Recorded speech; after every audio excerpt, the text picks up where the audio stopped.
excited to welcome everyone here tonight to our annual meeting. If you are a close reader of our bylaws, you know that our annual meeting is meant to happen in May. It's dictated by a certain number of Shabbats after Passover is when we have our annual meeting. But in April, the board agreed to suspend the bylaws and extend the term of the board that is serving until tonight, because we just couldn't wrap our heads around how to run an annual meeting on Zoom so fast. We just weren't ready. So that's why we're here tonight. So one of the things that we do at the start of a board meeting is we say this blessing together. And so I'll ask that you say it at home along with me. And this is to get us in the mindset that board meetings, committee meetings, annual meetings, these are all in service of our community. So I welcome you to join me in this blessing.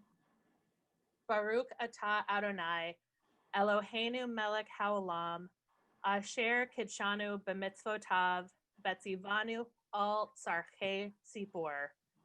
Blessed are you, Adonai our God, ruler of the universe, who commands us to take care of the community. And it's a blessing to be with you all tonight, albeit virtually. I'm so happy that we were able to make this happen. I'm also grateful. Rabbi Marantz is with us here tonight.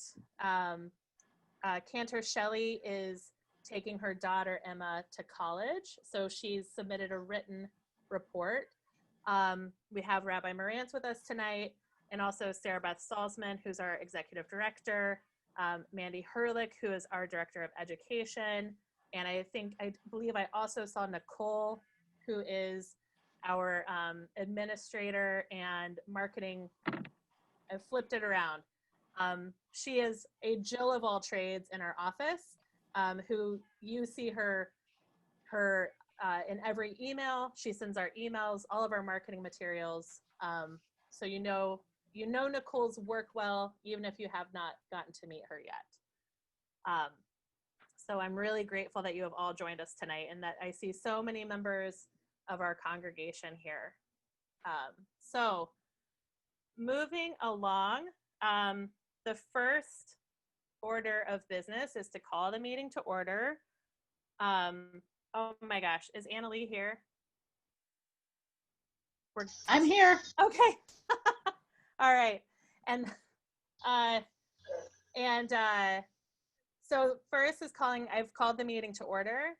And then the next order of business is to approve the minutes from last year. We shared the minutes via email with the congregation. So my first question is, did anyone have edits to the minutes from last year's annual meeting that we should make to the minutes? I'm going to scroll through both pages.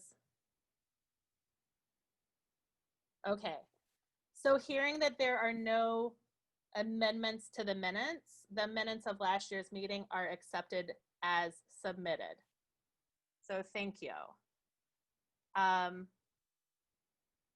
Okay, so the next part of the agenda are the president's remarks, which I will try to keep brief and hopefully find on my desktop. So you may recognize me as your regular Shabbat Tech captain, but I'm also the president of Emmanuel Congregation. Before we really get into tonight's business, I wanted to acknowledge what is happening in our greater community today. There was a police murder in Kenosha this weekend that was answered with protests. And if you don't know Kenosha, it's at the end of the Metro line that runs through Ravenswood and Rogers Park. Last night, an Illinois teenager took his assault rifle to Kenosha and murdered 2 protesters, and he was arrested at home this morning. Tonight, the NBA has gone on strike, and it seems that other sports leagues are following suit. So I just want to bring that up because, well, we are going to talk about tonight what happens within the walls of our community doesn't happen in a vacuum. And so I just wanted to acknowledge where we are. If I'm honest, there have been times since I became president of the congregation last May when I have felt completely helpless and hopeless. But it is Judaism that keeps me from slipping into total nihilism. It is our tradition that requires that we be in community, and the reform movement that helps us reinterpret what it means to be together in prayer and learning during COVID. This past year has marked a lot of transition for our community, and everything will be overshadowed in our memory by COVID-19 when we look back on the year. However, what I learned with the board and our clergy this year is that we must invest in our congregation if we are going to grow and thrive in the world. That meant hiring Sarah Beth Salzman as our executive director and Mandy Herlick as our interim director of education. We are already brainstorming ways to bring her on in a full-time, fully funded capacity. We know that there is no synagogue without a strong religious school, and I am grateful to our religious school committee for their work this year and bringing us to a new school year. This year required tremendous flexibility and quick thinking. Now that our team is in place, we're taking a step back to make sure that the decisions we made quickly and with limited information this spring still make sense. For example, it is such a joy tonight. I hope you take a moment to scroll through the 2 pages of faces you have in front of you. It is really a delight to see you all here tonight. And so we need to decide if the decisions we made still make sense. How can we expand our community engagement on Shabbat? With so many months of Shabbat services on our belt, how do we continue to grow and change? Looking forward, we have more people joining the board this year than in the last 2 years combined, but we need to do better. The Mensch Bench, which is a program developed by Dan Smolinski, Devorah Heyman, and David Fleischman, helped teach people about how do we get things done at Emmanuel. I think it's really important that we continue to offer people on-ramps and off-ramps to and from leadership roles at Emmanuel, whether it's joining a standing committee, a task force, working on a special project, being a Zoom room parent, a tech captain, or joining the board. Leadership means so many things to our community. There are so many ways to get involved, and I want us to continue to improve how we ask for help and with a better idea of what we need. So with that, I have a couple more slides to share as we move into this. And I wish I could name every person who's made such a difference to me this year and the support I've gotten, but that would take the entire hour we've slated for content. I want to thank the outgoing members of the board for tremendous service to Emmanuel congregation. Arlene Alpert-Melman, Todd Chalem, Laurel Crown, Luke Dodenval, and Judy Gadiel. Each one of you has helped me in tremendous and specific ways. Luke has served on the exec for many years, and he is always on hand to help us untangle our technology with or without wires. Judy Gadiel has helped us begin to transform our culture of giving, which once upon a time, our philanthropic culture was Rabbi Shulman grabbing 5 men, taking them to his office and directing them what size check to write. And Judy has helped us realize that everyone can give at different levels and how to make it possible to build a culture of giving in our community. Laurel Crown is so dedicated to Tikkun Olam and is such a tremendous advocate both within our walls and outside of our walls. And I'm grateful that she will continue as our liaison with RAC Illinois. Todd Chalem was like kind of a quiet, deadly is the wrong word, but like a quiet sniper of information. And he gets things done in a very quiet way. He just handles them, and I'm grateful for him to that. And I am have learned so much from Arlene. She is a giant of social justice in the Chicagoland region, brings such tremendous legacy knowledge of our congregation, of where we've come from and where we can go. And I am so grateful to her for her service on the board. So let's all maybe do jazz hands for our outgoing board members. I also wanted to take a moment to remember these are not all of the deaths in our community, but these are the members who have passed away in the time since our last board meeting, or I'm sorry, since our last annual meeting. These are not extended families. These are not members, the extended members of our community, but specifically the members of our congregation who passed away this year. And so I just wanted to say, may their memories be a blessing.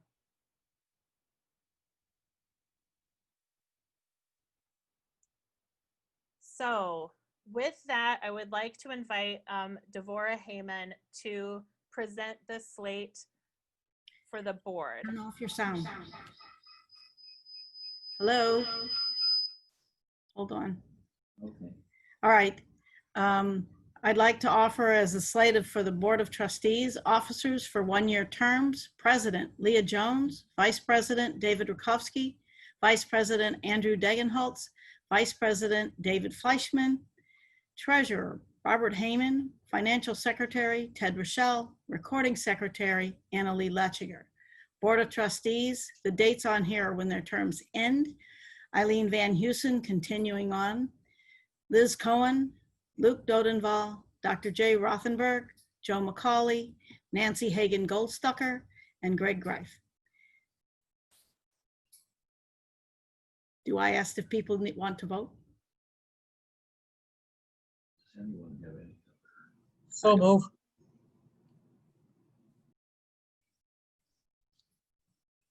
I'm not hearing anything. All right, so who would, Devorah needs a second. So Jim Price seconds. And then I guess we maybe should have done polls. Oh, well. So we're gonna call for a vote.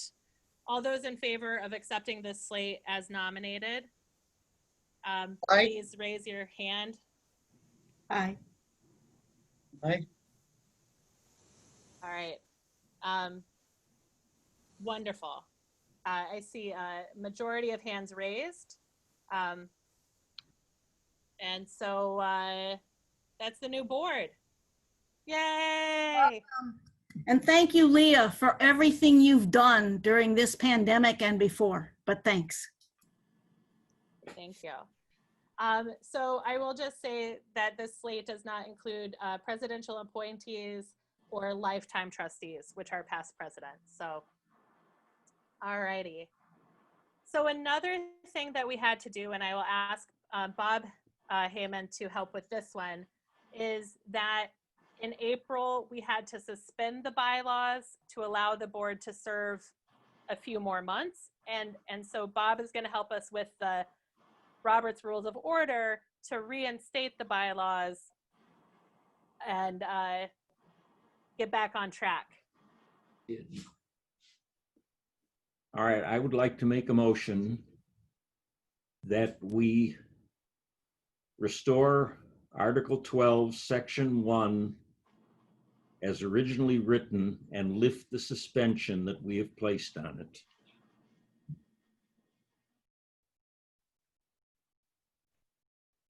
Does Bob have a second? I'll second. Linda Projansky seconds. All those in favor, raise your hand. Okay, hands down. Is anyone opposed? Raise your hand and say nay. I'm not raising my hand, but I'm just, you know. Okay, so that, thank you, Bob. So that the bylaws have been reinstated. And with that, I am going to turn things over to Rabbi Marantz for a Devar and the rabbi's report. I turned it, you want it off?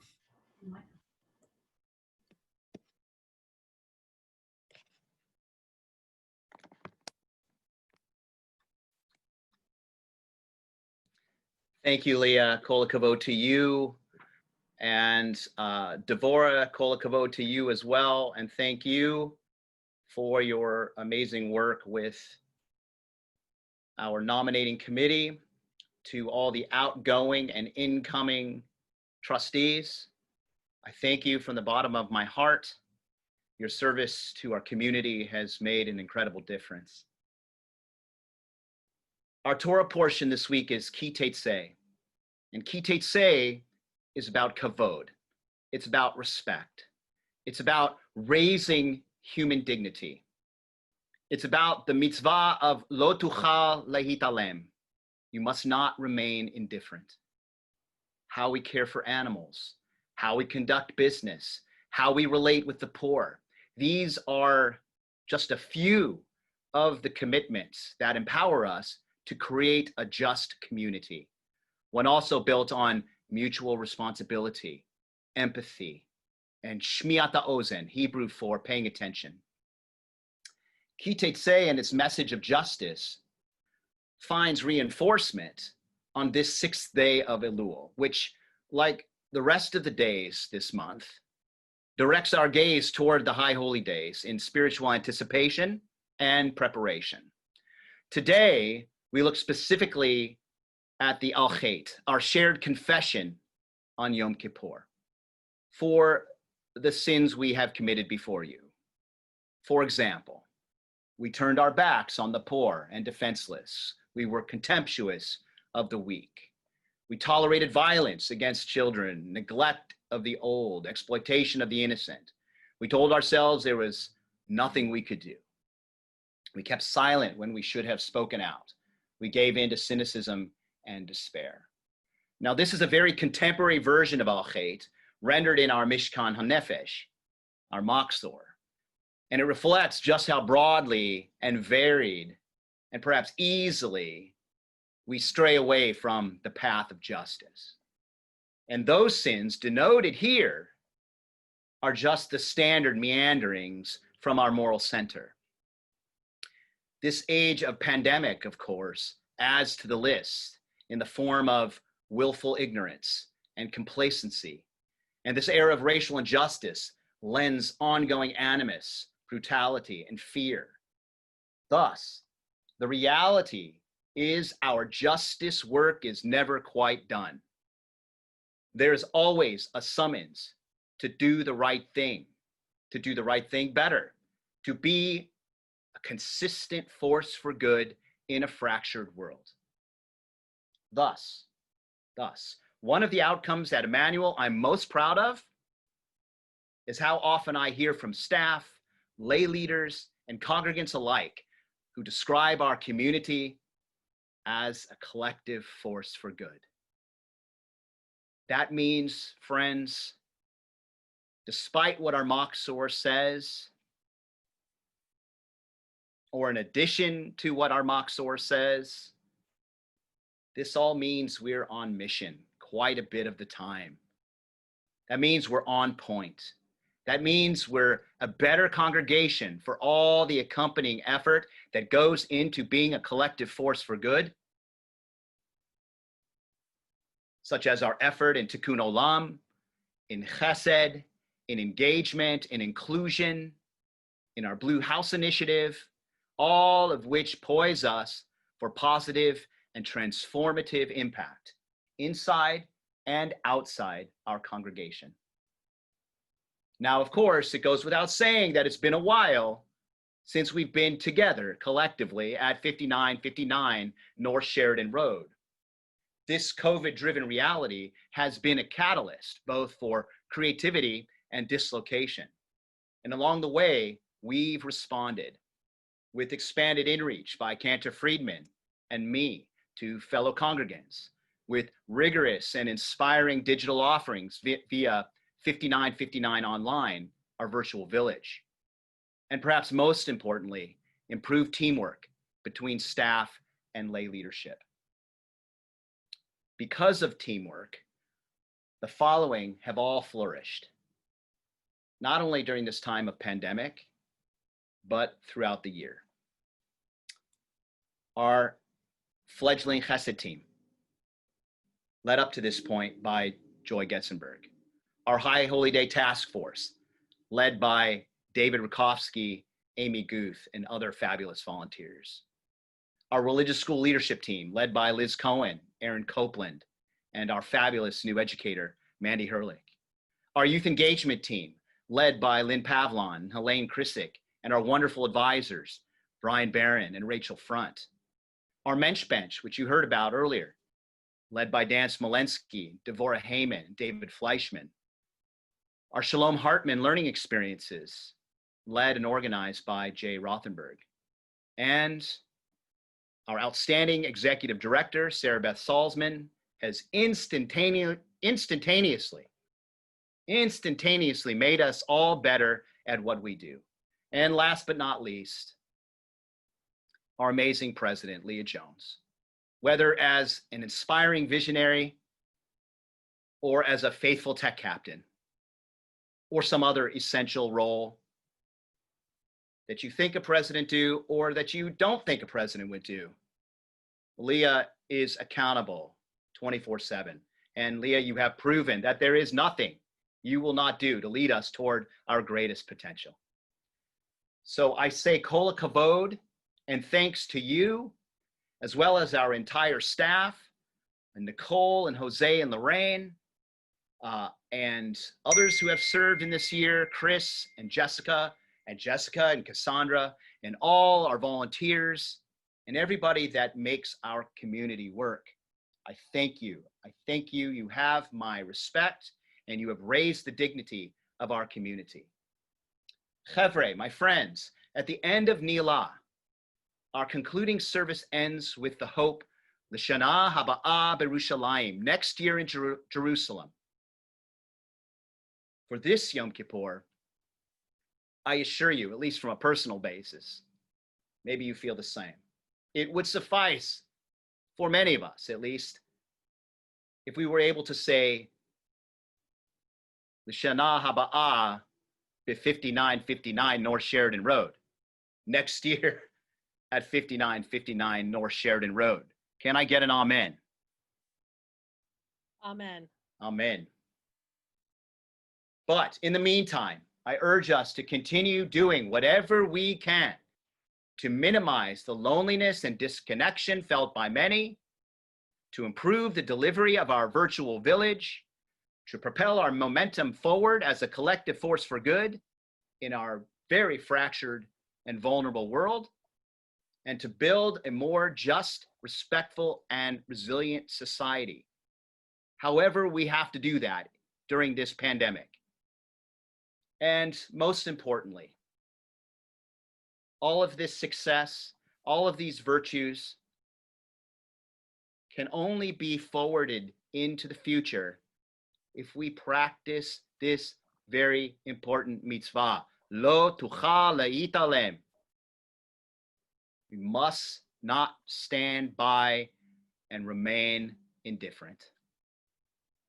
So, to the future. The future is now. We have work to do, but I am full of faith and hope that we will continue to evolve as a legacy institution, as a fine and creative 21st century institution.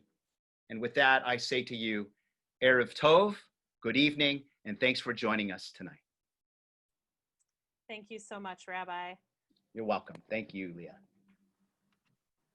So quickly, I wanted to submit Cantor Shelley's report. She sends her regards from the road. She's taken Emma off to college, which I know some of you on the Zoom remember when she first went on her first maternity leave. And so it's wild to think that Emma is off to college.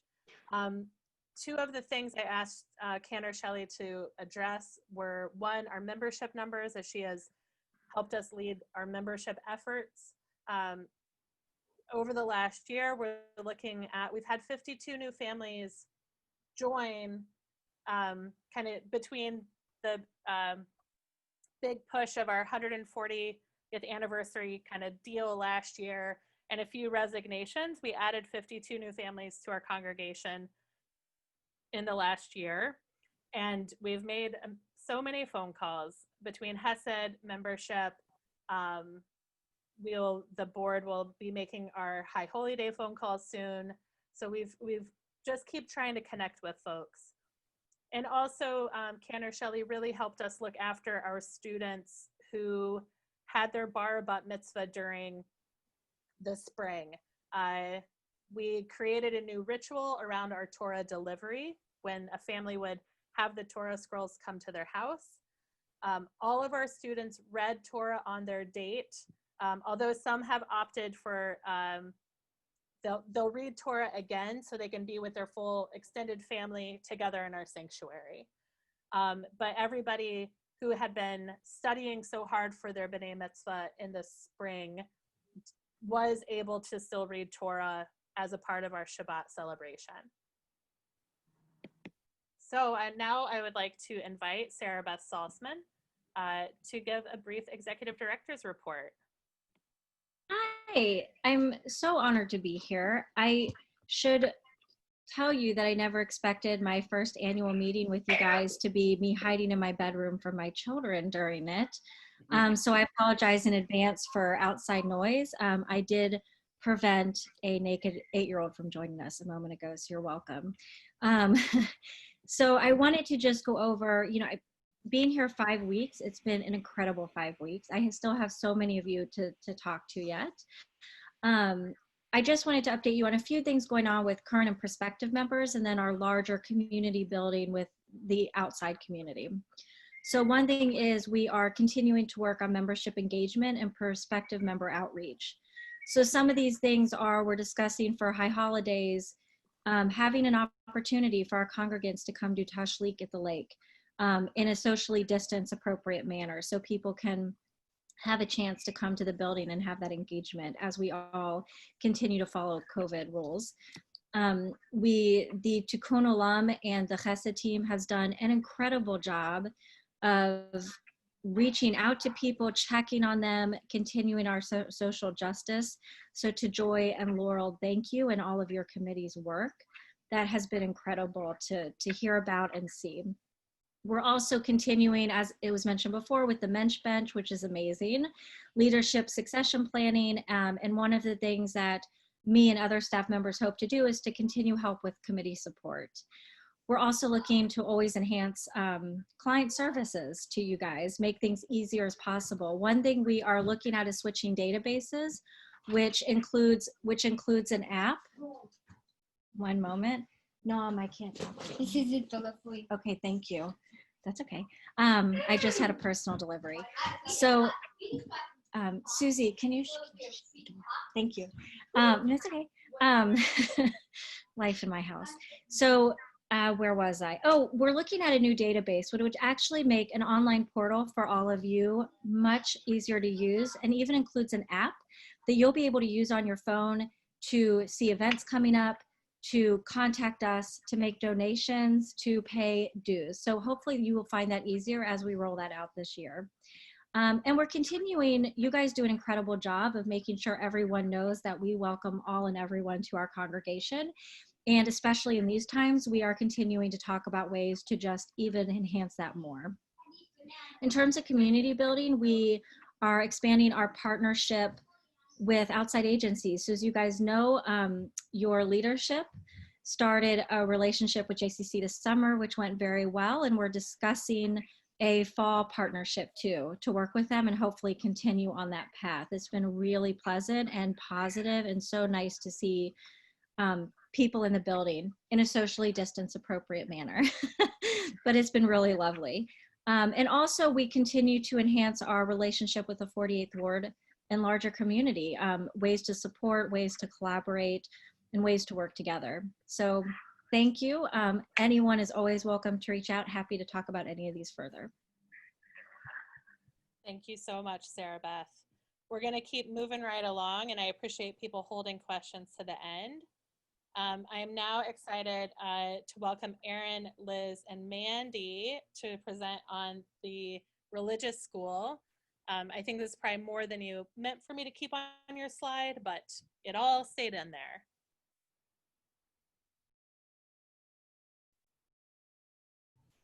Erin, are you there?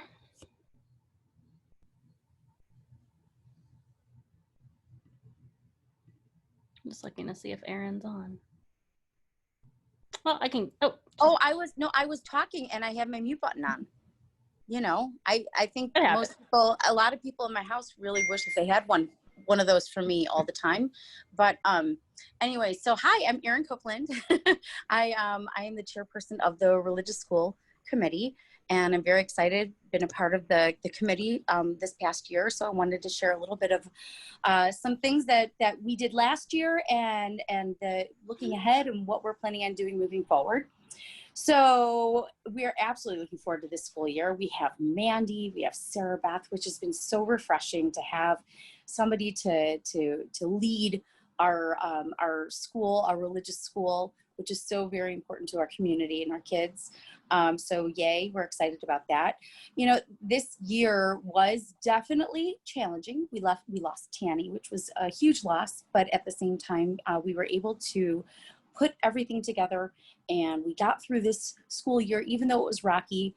And then we found, and we have Mandy, and that was the hard work that we did this whole year as we were talking about what do we need moving forward.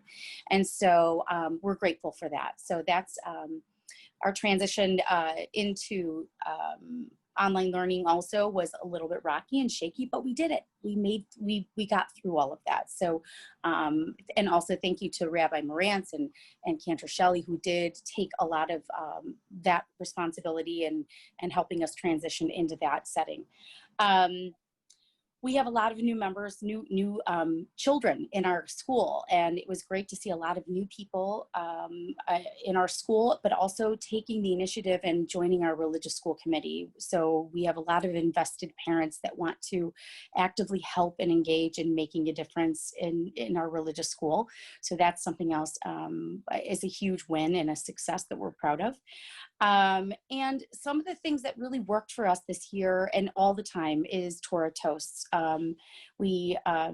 It's a great time for us to get together as parents and to talk with each other and to learn about, you know, just what everybody's doing in the neighborhood. We're all city dwellers, and well, most of us are. I know that some of us are from Skokie too, but anyways, Torah Toasts are great. We did, with a lot of help and support with our whole community, we had a Purim Carnival that was successful. So that's another great win. We're really, it was a lot of fun.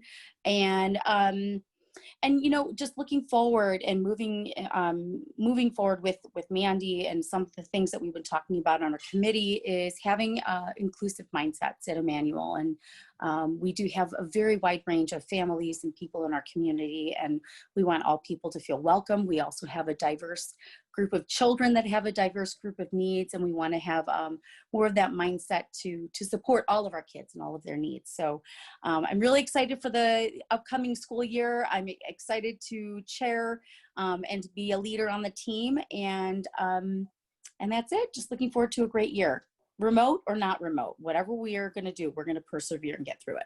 So I'm going to pass it on to Mandy. Thank you, Erin. I just quickly want to say a huge thank you to Liz, Cohen, Erin, and all of the Emmanuel staff and clergy, and Leah. It's been such a team effort getting to where we are over the past couple of months, and I'm grateful to be here and to meet all of you. If I haven't met you yet, hi, I'm Mandy. Hopefully we'll get to meet in person in real 3D life soon. But in the interest of time, just a quick couple of words on plans for the upcoming school year, 2020-2021. We have a lot of returning faculty. You'll see a lot of returning faces, and staffing for this year is full. We have all of our teachers, both for Sundays and for Tuesdays, which is great news.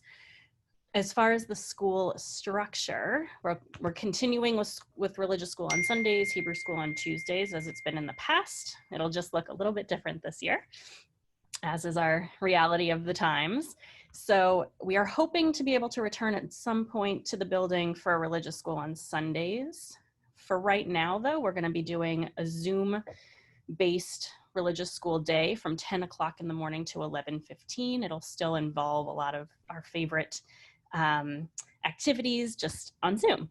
Tuesdays will be a bit different. We're going to be online all year to keep the consistency of that platform throughout the entire year. Students will be meeting in small groups, about 5 students per group with their teacher for 30 minutes. So it'll be a more concentrated amount of time and a smaller group. So we'll be able to tailor the learning a little bit more to their needs. So I'm excited for that.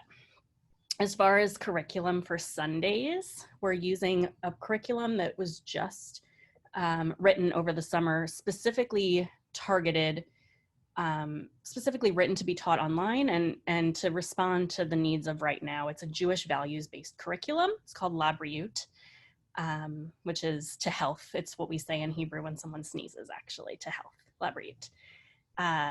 It's been written by some really fantastic, some of the best educators in the field around the country. Over 160 congregations at this point have signed on to be using it. So I'm really excited that we will be as well. And last thing I just want to mention, if you are a school parent, you should have received an email in your inbox from me today. If you didn't, please let me know because I need your email. But most likely you did. Please keep watching for emails, but today you received details on our upcoming drive-through car parade on September 13th coming up. That'll be a fun little welcome. You'll get to wave to your teachers.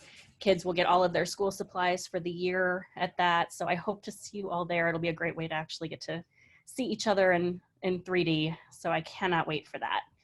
And I'm around. If you ever have questions, thoughts, feedback, please don't hesitate to come to me. I'm really looking forward to getting to know each of you one-on-one. And with that, I will hand it on over to Liz. Thanks so much. Thank you, Mandy. Hi, everybody. I am Liz Cohen, and I am the board liaison to the Religious School Committee, which has, as you've already heard, been an amazing ride this year, especially culminating with Mandy's arrival. So yay, we are so happy to have you here. Basically, I'm just gonna do a quick just tidbit on the youth group program, and I have it on good firsthand knowledge from Mia Cohen. The following. She says, we had so much fun in youth group this past year. A few of the super fun events that we did included making homemade ice cream, painting with Bob Ross. I got to tell you, that was hilarious listening to them, watching Bob Ross videos and painting in their kitchens, watching Ratatouille over Zoom together, and playing Jackbox games and Scribblio together. Shout out to Rachel and Brian for all their hard work this past year and can't wait for next year. And as you know, they had the events at the beginning of the year in person. They made a very impressive pivot to the virtual world this spring and had, creative event after creative event that really kept the kids interested, and they did a terrific job. So we'll see what we can come up with in the coming year and look forward to getting more kids involved. Thank you so much, Liz. Sure. So I want to say before we go on to the next topic, seeing Rachel and Brian's name on here, earlier I said if I said everybody's name who has helped me this year, it would take all hour, but I would be remiss if I did not, in addition to thanking Rachel and Brian, Ruthie Seidner is our music director, and she has set up a little studio in her apartments to help us add additional Ruthie songs to our Shabbat services that have been wonderful to have. So I'm really grateful, Ruthie, that you have learned how to embrace our new digital world.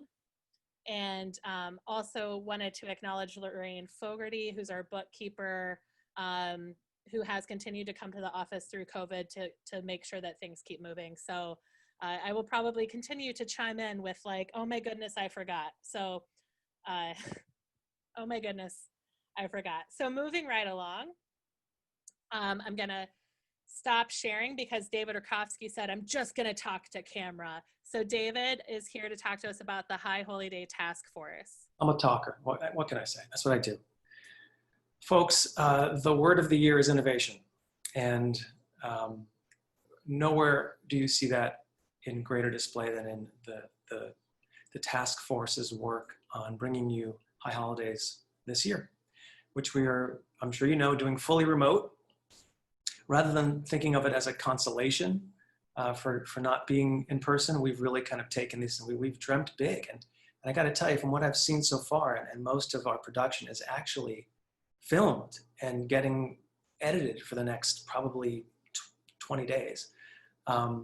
We've exceeded what we dreamt, and I'm just really happy to be telling you about it today in some detail, and as much detail as you can do in 2 minutes. So just wanted you all to know, first of all, that all of the usual services will be held, including a task force created and voiced puppet show for our children to enjoy on each of the major days.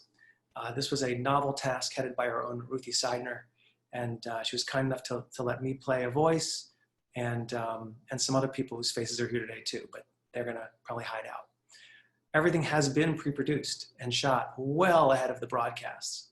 And that's been done by a team of Emmy Award-winning professionals led by our member, Amy Guth, known for her broadcast work and as being a producer of content for radio, television, and film.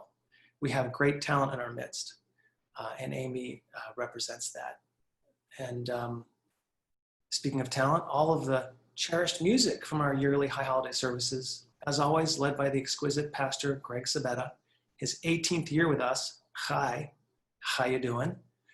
It was painstakingly pre-recorded and mixed by an outside sound engineer, and all achieved with attention to social distancing and meticulous personnel scheduling as a result of all that. So that is done, that is mixed. We're really proud of it. So the final results that you will see will be a gorgeously cinematic and incredibly sounding series of YouTube events to worship, for all of us to worship to from the comfort of our couches, I suppose, or wherever it is that you're going to be. And it's going to be at the same times as usual too. Now, while members and non-members who possess the links will be able to access it as it streams live and as recorded pieces after each one is done being broadcasted, the magic of the experience we expect will be greatly enhanced by the ability to be all together in synchronous observation of our High Holidays. In fact, for those who watch it as it is streamed, you will have the ability to chat with the rest of your community in the YouTube live chat. And we know everyone is anxious to be together once again. It's been a long time. Finally, in preparation for these events, we will be staging a pre-produced welcome back, warm up, and tech check for all members about a week before the first Rosh Hashanah service. This is done in order to give everyone the confidence that they will be able to connect in real time when we worship together as a community. To this end, we are setting up tech support contacts through our Chesed team to help in ensuring that no one is left behind due to technology woes. We'll be announcing this date in coming days. And of course, all of this has been accomplished through the efforts of a more than 10-person task force comprised of volunteer laymen and women alongside our wonderful and innovative clergy, and all facilitated by our effective new executive director, Sarah Beth, and the able assistance of Nicole. If you want to know more about the process and how it all came to be, I can't do that tonight, but check out the sermon that Amy and I did for last Saturday morning services, which is hosted on our YouTube page, where we did a 15-minute conversation together about how this all came to be. Time does not allow for that tonight. But we are truly blessed to have these resources to get all this done. I thank everyone for your attention tonight. I'm really looking forward to seeing you all when we worship together mid-September. Thanks for your time. Thank you, David. And today we took the sermon from last week and we sliced it out of the service. So it exists on this YouTube link. I'll put it in the chat in a moment when I'm not sharing my screen.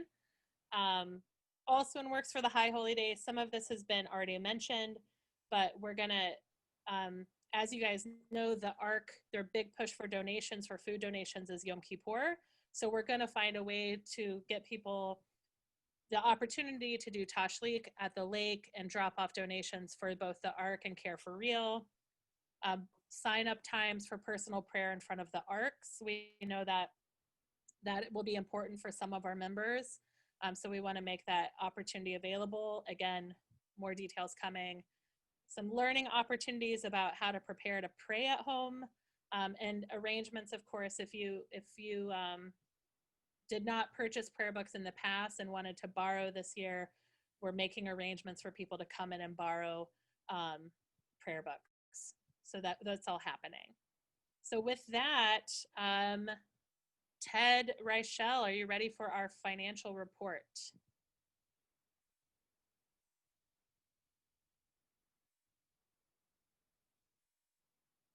Ted, make sure that you take yourself off mute. Okay, so any questions?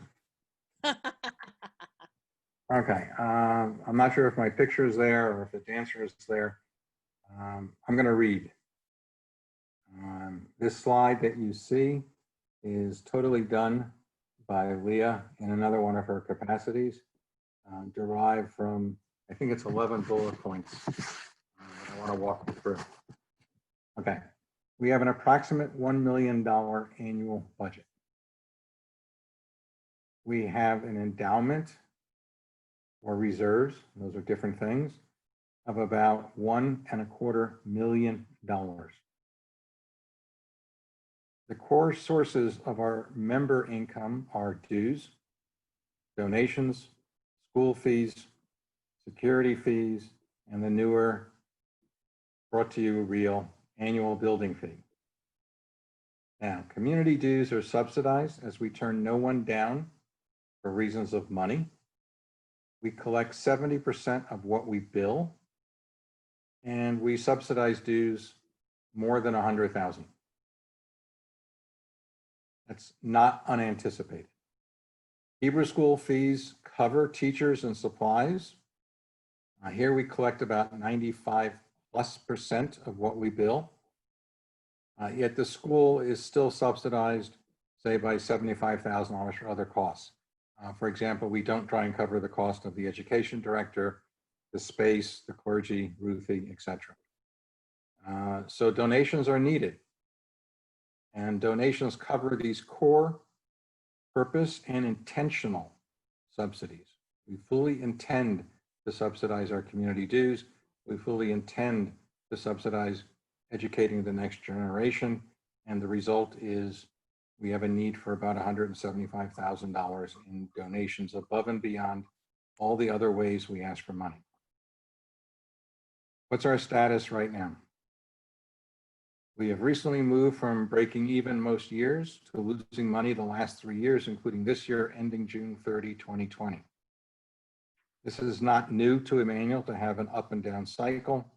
There have been many ups and downs over 140 years. I was not there for all of them. What is the reason for the current losses? Primarily, we had worked our way up. It's because we had worked our way up to 200, then more than $270,000 of rental income a year from CJDS. We peaked in the year ending June 2018. We were truly leveraging our key asset from a financial perspective, our building and land. Last year and the year before, we had no such income. So you start to lose $275,000. Over the last 2 years, we cut costs and raised more income from current members. We hoped that we would take care of about half the lost $275,000 in that fashion. Current members and cost cutting. It almost worked.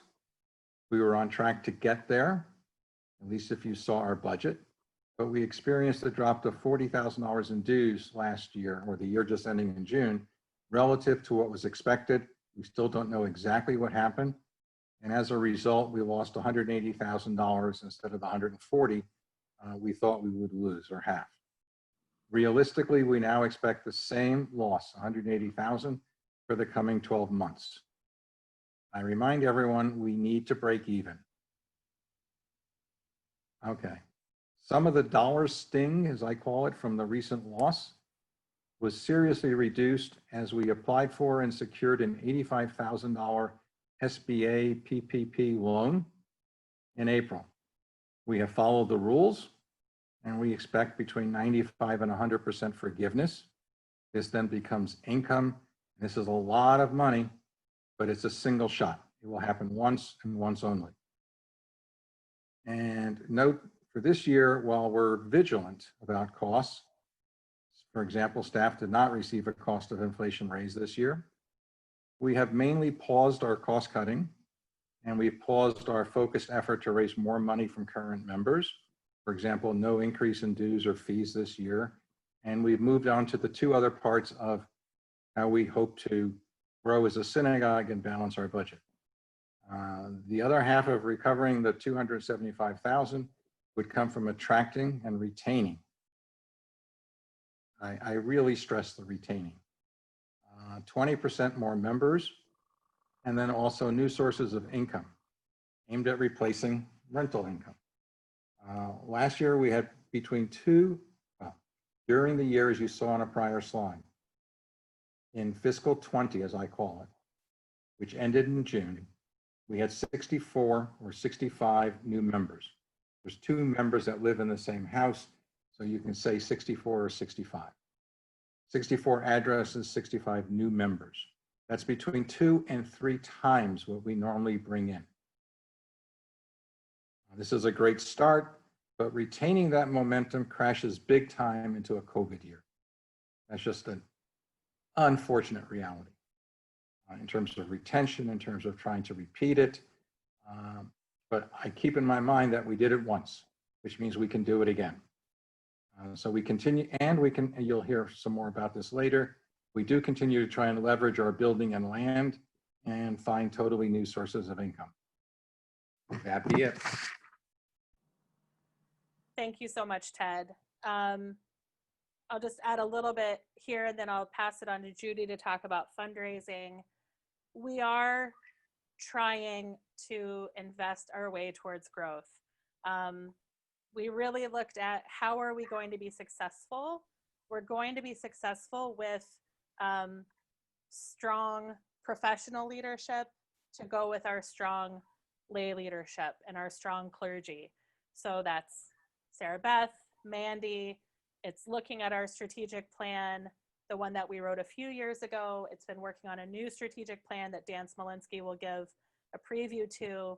It's community partnerships. And then again, just looking at what Ted said of ways to increase our operating funds, which are increased and sustained membership, increased donations, new space sharing agreements, and revenue driving programming. So it is so easy to slip into woe is us mentality, but I refuse to let us stew in that muck. I want us to look and have a big vision forward of what our congregation can be, and so that is what we're building towards. And so I'd like to invite Judy Gadiel to talk about our efforts in fundraising and the Fund for Good. Thank you. Hello, everybody. So a couple things. I give you kind of like an overview picture and then talk about a couple specific things that happened this year. So as many of you know, hopefully all of you know, our fundraising efforts are concentrated towards raising unrestricted dollars to our Fund for Good. So unrestricted meaning that they are used for our general operating purposes, and it gives the leadership and the staff the most flexibility to use those dollars wherever they need them. So not restricted for certain purposes. So so we had a goal this year, as you heard. Our overall annual goal was about $175,000, which we fell a little bit short on. We had another goal around our 140th campaign and legacy weekend, which I'll talk about in a minute, and that was $140,000, and we did exceed that goal. So as you can see from these totals, if you can read the screen, I apologize that it came out very small, but so for our Fund for Good this year, we raised $143,000, a little bit over that in donations, and that is people who are contributing dollars above and beyond their membership dues.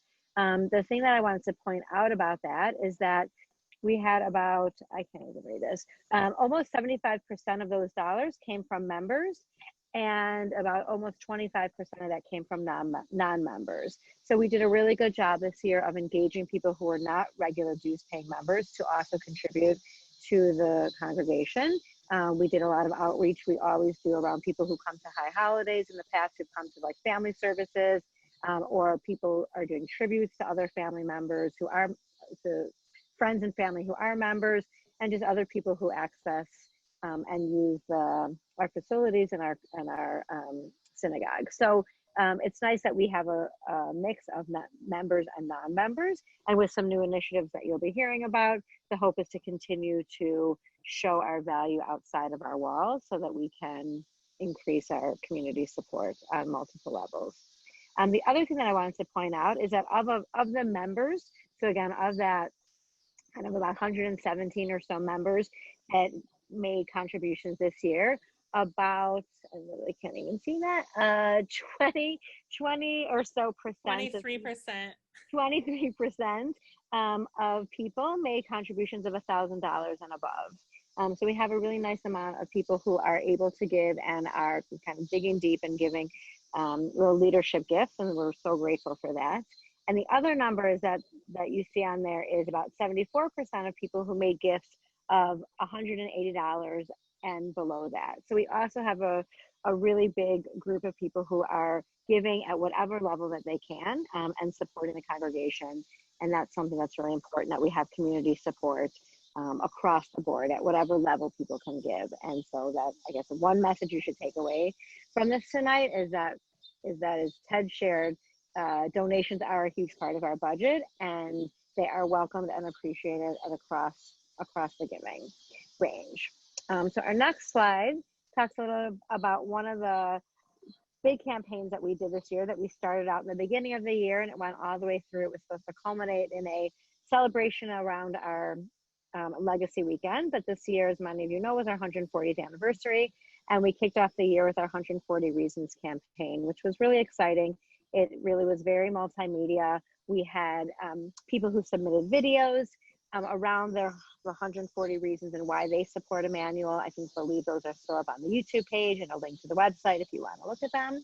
The web page, Nicole kind of transformed our 140th web page to really include a lot of language that people shared about why their reasons for supporting Emmanuel and for choosing Emmanuel. The board came up with a lot of reasons. People sent in reasons on their pledge cards for our year-end appeal the beginning of this, or a year ago. And so we were able to really capture a lot of reasons of why people support Emmanuel. These are just a very few of them that are on here. Again, more on the website if you care to see that.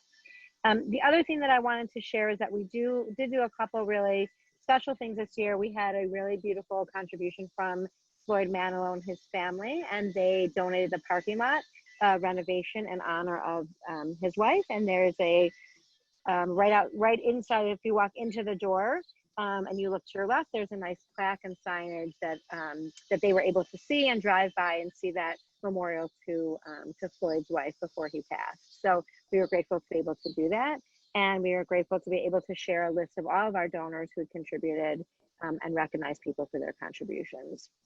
So all in all, I think, given the times and given what was happening in the world, we did pretty well in our fundraising. We really were able to reach a lot of people, which is exciting. As you heard, I am have stepped down from the chair of the fundraising committee. We are actually moving out of state. So I will not be seeing you all around Emmanuel or on Zoom at Emmanuel. But I am excited that there will be a committee, and that Sarah Beth is here to really lead that from the staff perspective. And I know that we will be in very good hands. I'm just taking 1 second to say how grateful I am really for Leah and your leadership this year. It's really been an honor to work with you. And for those of you who don't know, the board at Emmanuel are really some of the most committed and dedicated people that I've worked with. And I really appreciate all of you and all of your efforts. And that's all. So thank you. Thank you, Judy. We will miss you, and we are grateful for all the work you did and all that you taught us in this Thank role. you. So we will not forget to do end of calendar year campaigns. We'll write our notes at board meetings. We will continue to take your lessons forward. So I am so grateful to have worked with you. Thank you. So, and Chicago will always be here if you get tired of Michigan. Not going that far. We'll be back. Yeah. Wonderful. So we're going to move now into auxiliary groups. I'd like to welcome Jean Cole I don't have a slide, so I will stop sharing. Jean is going to present on the WRJ. Thank you, Leah. Knowing time is tight, I'm going to read my report so I'll be as efficient as possible. Leah asked that I, as treasurer of the Sisterhood, also known as Emmanuel's Women of Reformed Judaism, update you on its activities. There have been significant changes for the Sisterhood. On June 3rd, the board of the WRJ voted to dissolve the organization. The decision was difficult. Emmanuel's WRJ was one of the oldest chapters of the National WRJ. It was founded in 1912 as an affiliate of the Union of American Hebrew Congregations. Its mission, and I'm paraphrasing, has been to support our congregation and Reform Judaism with special attention to the causes of women and children. Sisterhood's activities in support of that mission varied over the years. The fundraising galas of earlier years were replaced more recently with bingo and game nights. The WRJ provided camp scholarships to Emmanuel students, over $60,000 in the last 10 years, dedicating to scholarships all of the proceeds from the Sunday morning cafes that were staffed by WRJ members. Sisterhood provided and staffed the Friday night onegs, and in recent years offered communal break the fasts on Yom Kippur. Sometimes the Sisterhood simply contributed money for a refrigerator, a vacuum cleaner, new chairs for a letterer, or to temple fundraising initiatives. For many Emmanuel women, the Sisterhood offered a way to build friendships, the opportunity to become more than acquaintances through social events such as theater outings or luncheons, or by working together at the cafe or an oneg or a fundraiser. The decision to dissolve Emmanuel's WRJ was a result of our inability to cultivate new leadership and volunteers. Without those human resources, the WRJ could not continue as an organization and carry out its initiatives and responsibilities. In an effort to encourage a new cadre of leaders, the WRJ allocated funds to support the participation of several Emmanuel women in the Momentum Jewish Women's Renaissance Project. As part of its winding down of the business, the WRJ has also set aside funds to support the Momentum Group's initiatives. Joe will be speaking in a few minutes about their experience, and I am looking forward to hearing about their plans to bolster and enrich the Emmanuel community. Although not quite the 140 years that Emmanuel celebrates this year, the Sisterhood's 108 years are an accomplishment, and those of us involved are sad to have it end. The WRJ board members are proud of the WRJ's contributions over the years and will continue to find ways to support and engage with our community.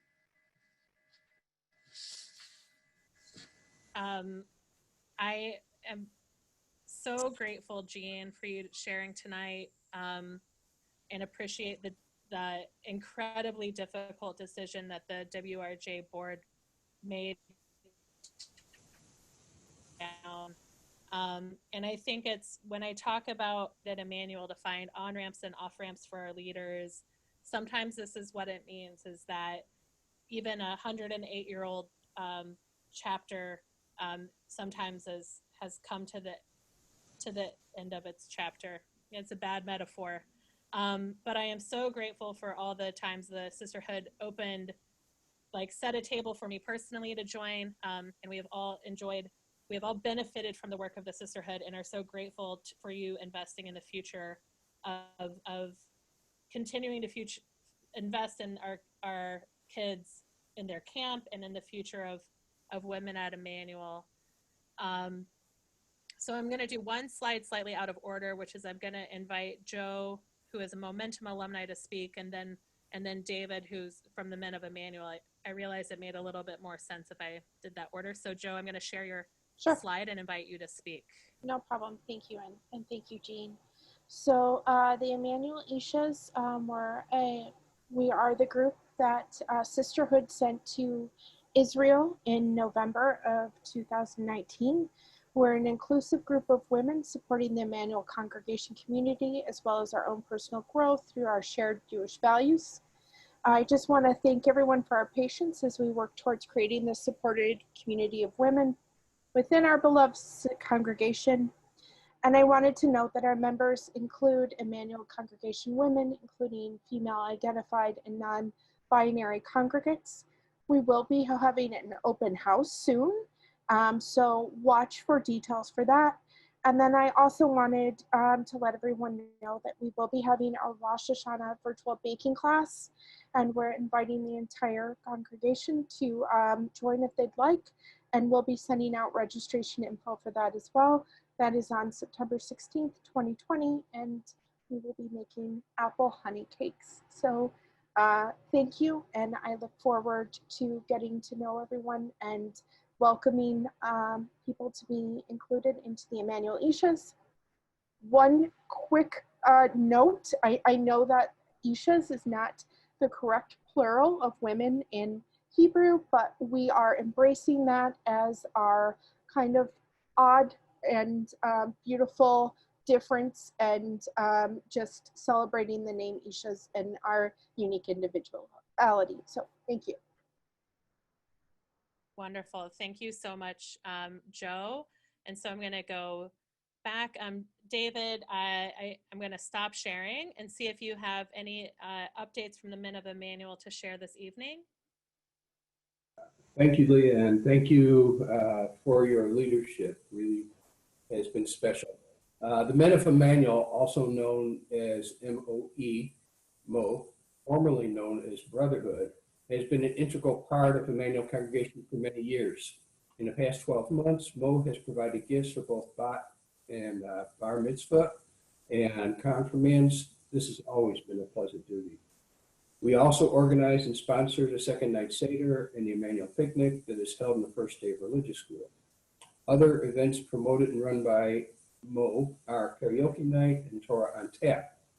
The above functions and services presented to Emmanuelites are either fully sponsored by Mo or intended to only break even.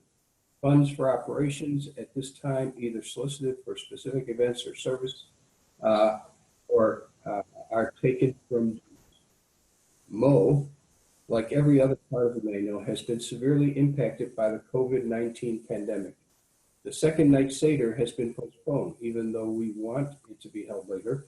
That later date has taken much longer than anyone could have anticipated. Since religious school will begin with virtual classrooms, there will be no picnic this year. Other events that have been part of Emmanuel in the past include Kiddush for the Legacy Weekend, roundtable discussion series, a dance event, and attending sporting events such as a Major League Baseball game. Mo looks forward to coming back to a full schedule, certainly sometime in 2021. By the way, if the second night Seder were to be done this Saturday, it would have to be renamed the 130th.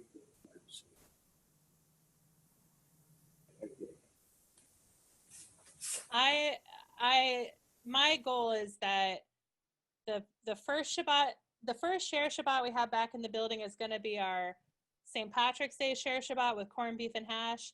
And whenever we reopen, we're having that Seder, even if it's in February, right before Purim.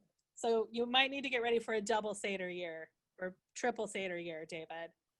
Because I think we will certainly be ready to celebrate our freedom and come back together. So it is now my pleasure to introduce everyone to David Fleischman. He is the outgoing chair of the Sacred Spaces Committee. And so he's here to give a report on the work that the Sacred Spaces Committee did this year as well. Okay, and once again, thank you. In 2019, Emmanuel Congregation, along with 3 other synagogues, joined an initiative called Sacred Spaces. The other synagogues in the Chicago cohort were Mishkan Chicago, Anshe Shalom B'nai Israel, and Congregation Bet Shalom. In the words of the founder of Sacred Spaces, Dr. Shira Berkovitz, Sacred Spaces is the brainchild of a group of Jewish professionals frustrated by witnessing an ongoing cycle of abuse, cover-up, and superficial reforms made only in response to media exposure of long-standing institutional abuse. Care was taken to approach the issues of systemic abuse and how they came at the institution. Raise the sound. Efforts were taken to avoid the pitfalls of the past. One of the things that Shira asked with the group she assembled in 2015 was to brainstorm the parameters of her idea and to move from a fear-based reactionary approach to a proactive one. Continuing with what Shira said, our answer is Sacred Spaces, a cross-denominational initiative to systemically address abuse of power in the Jewish institutions. At the center of our actions is a biblical call in Exodus 25:8 to construct a sanctuary. Let them make me a sanctuary that I may dwell among them. When we created safe and sacred communal spaces, we invited God's presence to reside in our midst. Finally, she said, our vision is no less than creating new standards for abuse prevention and response in every single Jewish institution, and we cannot do that alone. In order to implement the success of for Sacred Spaces, we need to implement the following guidelines.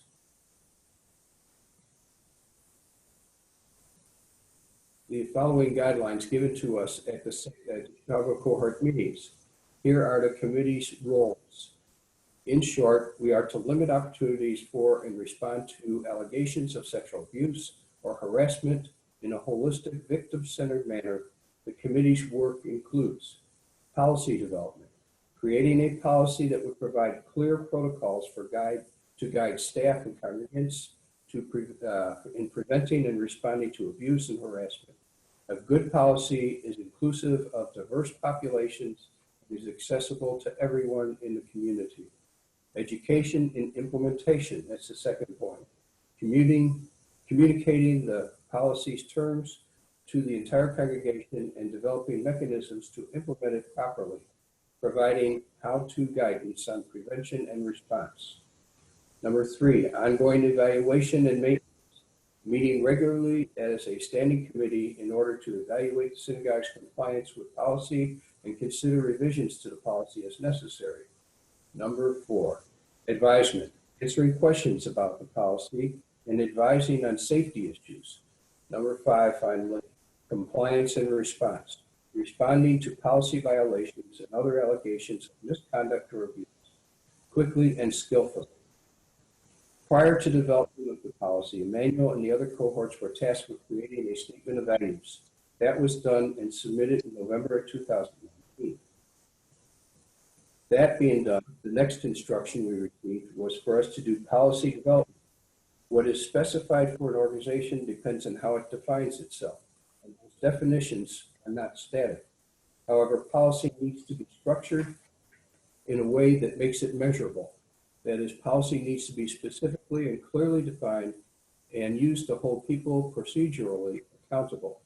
Policy must be understandable, clear, specific, realistic, and equitably applied. Finally, policy needs to be proactive rather than reactive and dynamically developed through a set process. Typically, policy can include areas of behavior that are not acceptable, such as discrimination or harassment of any kind, including but not limited to sexual misconduct and harassment based on race, color, religion, national origin, sexual orientation, gender identity or expression, sex, age, physical or mental disability. Please note that this list can be amended as appropriate for Emmanuel. Policy is also defined to whom all the groups, to apply to all groups, whether they are inside or outside the walls of the synagogue. Policy must be developed that is consistent with the nature of Emmanuel Reform Synagogue and the Jewish community. An example could be not put a stumbling block in front of the blind. Policy must reflect the nature of the diversity of our community. And policy defines the process for resolutions of issues, including hierarchy of processes of reporting both internally and externally. It defines safe practices such as prohibiting meetings behind locked doors or in rooms that do not have a view from the outside. It defines consent, and this definition must be published and posted. Means of communication such as email and social media need to be addressed. The work of the Sacred Spaces is ongoing and will change over time as Emmanuel changes over time.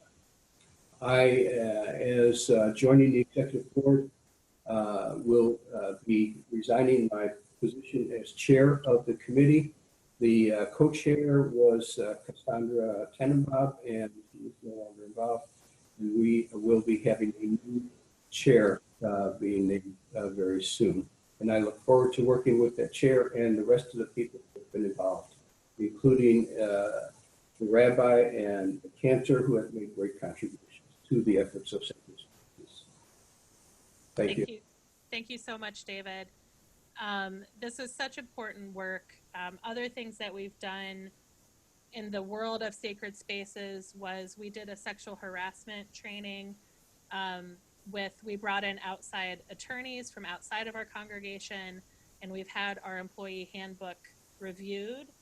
Also, this is part of kind of a long-term response to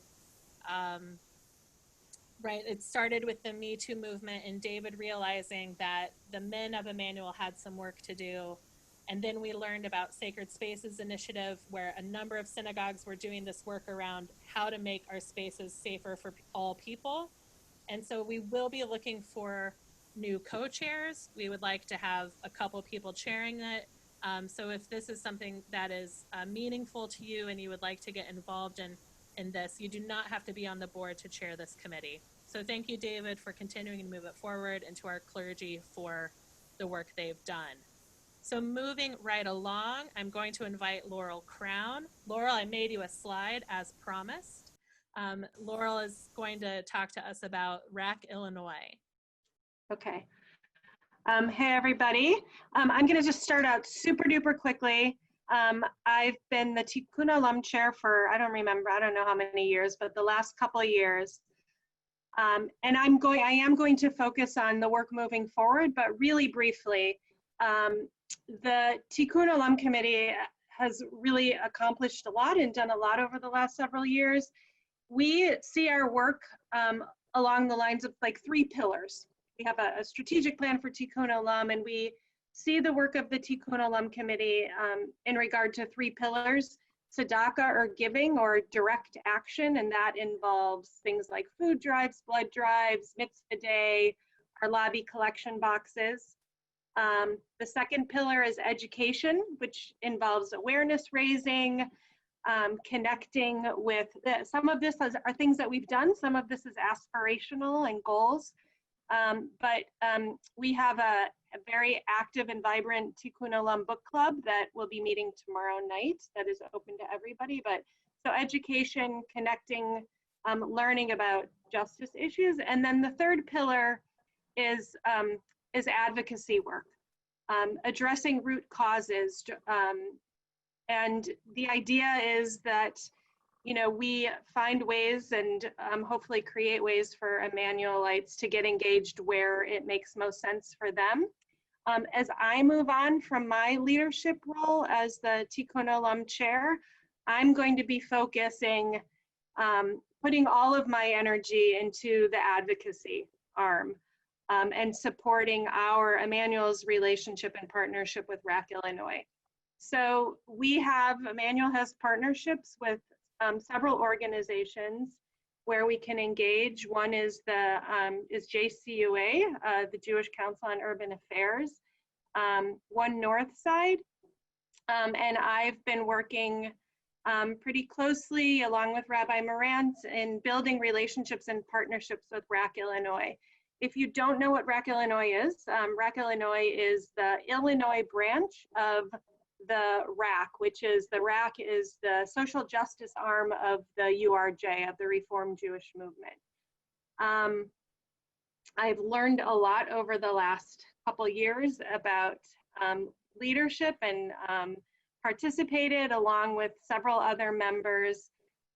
RAC Illinois every year identifies a legislative agenda through a very thoughtful, intentional process of identifying key legislation issues, key social justice issues, in which a collective movement, a collective engagement of Reformed Jewish congregations across Illinois really can help move the needle. there was a kickoff event for the RAC Illinois legislative event agenda right before the shutdown. The two areas of focus for this year's agenda are immigration justice and racial justice and criminal justice reform.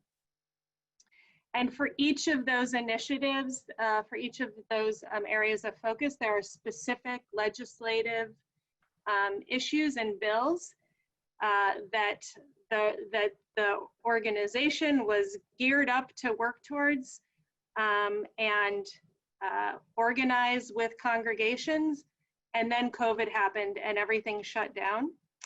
So they pivoted to a COVID-focused agenda that was still focused on these issues. So the immigration justice agenda focused on providing support to immigrants and undocumented folks who were not benefiting from the COVID relief funds that were distributed.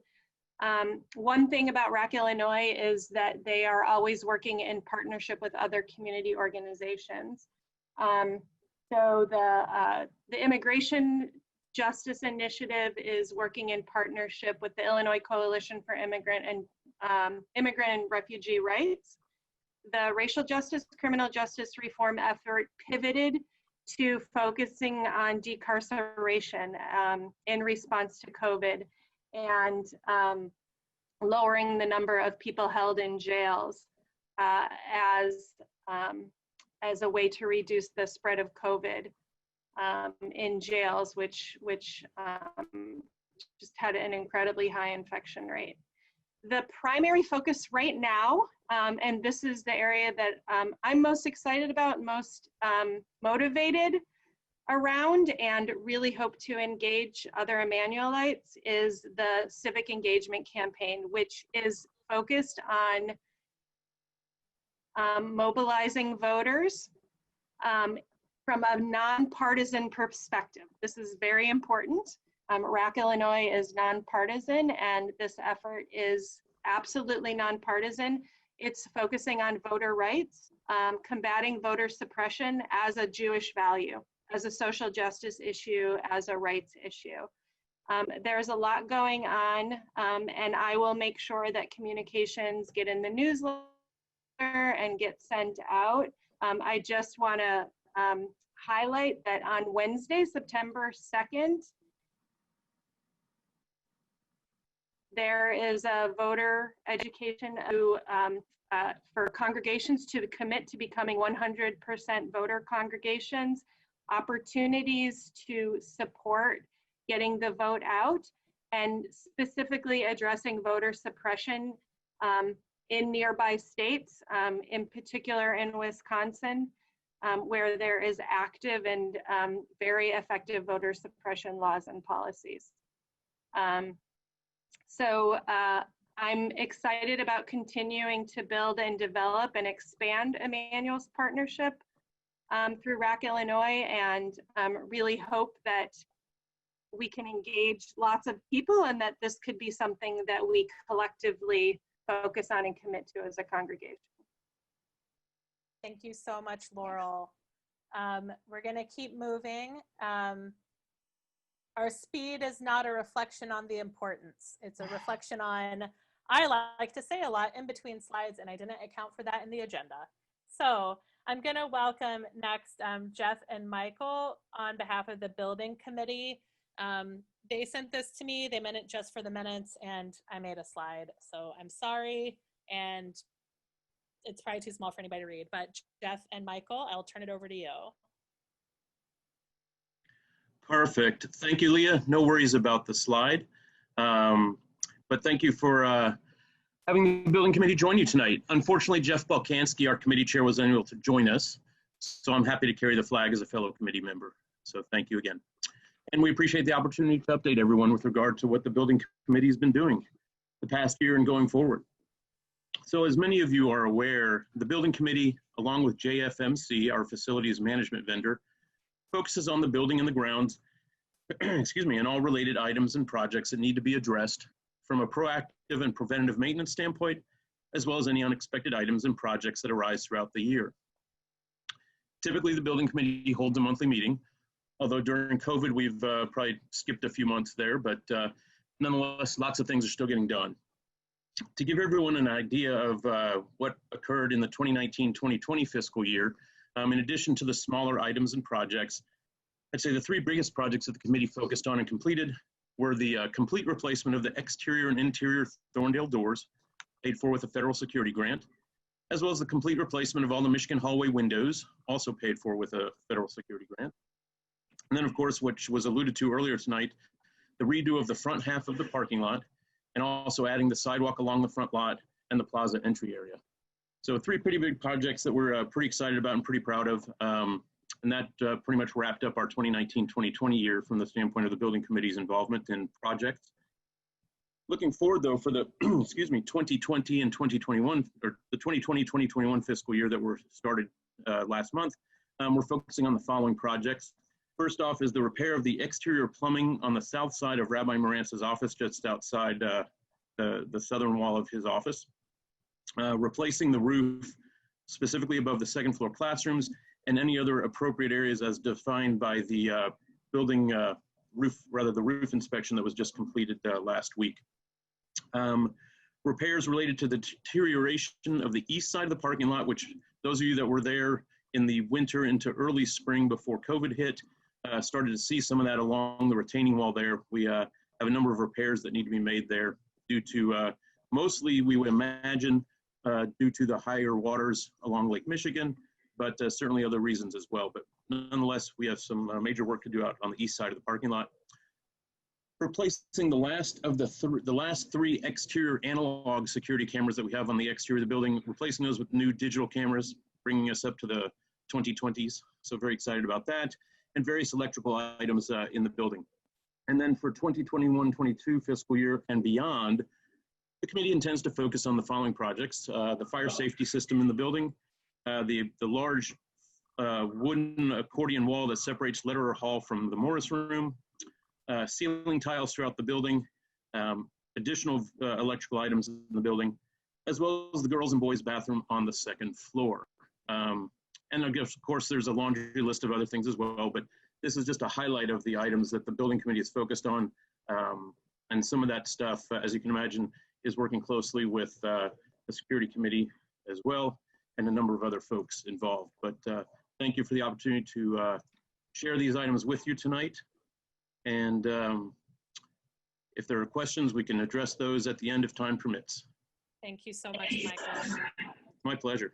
All right, I'm gonna keep moving forward. I'm happy to introduce Jim Price, who chairs our security committee, and Sarah Beth Salzman. I did want to thank Jim, who he and I made a game time decision this summer when the protests in May and June were in Uptown and Edgewater.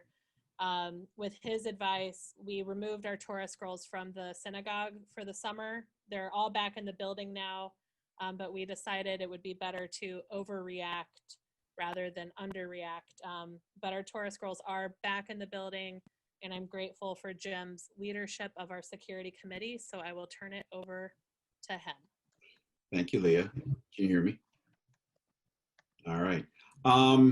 First of all, just quickly to Sarah Beth, you should know that Presidents Lincoln and Kennedy had small children running around their offices. So just you having kids running around your room there while you're doing this, you're in very, very good company. So obviously over the past 6 months, we have had a much different situation when it comes to security than we're used to. Without any of our congregants really, or not too many of our congregants inside the building for worship or for meetings, our focus was really more on the building itself and just making sure that when there were people in the building, that there was coverage. But we still have a security committee, and I really just kind of wanted to point out a couple of things. Number one, when I joined the security committee, I became the chair almost immediately because Ted May, who had really been the security committee for a number of years, needed a break. But the good news is that Ted has remained on, and he's very, very active. Jessica Katz, who was the security was a really high priority for her as the director, is also going to stay on the committee as a member, and she's excited to keep going with that. Sarah Beth is now shown up here, and she is already making her presence felt. She's got some fresh eyes and some new perspectives on some of the things that that need to be done. Some of you may know or may not know Jerry Glotzer, who joined sometime in the last year.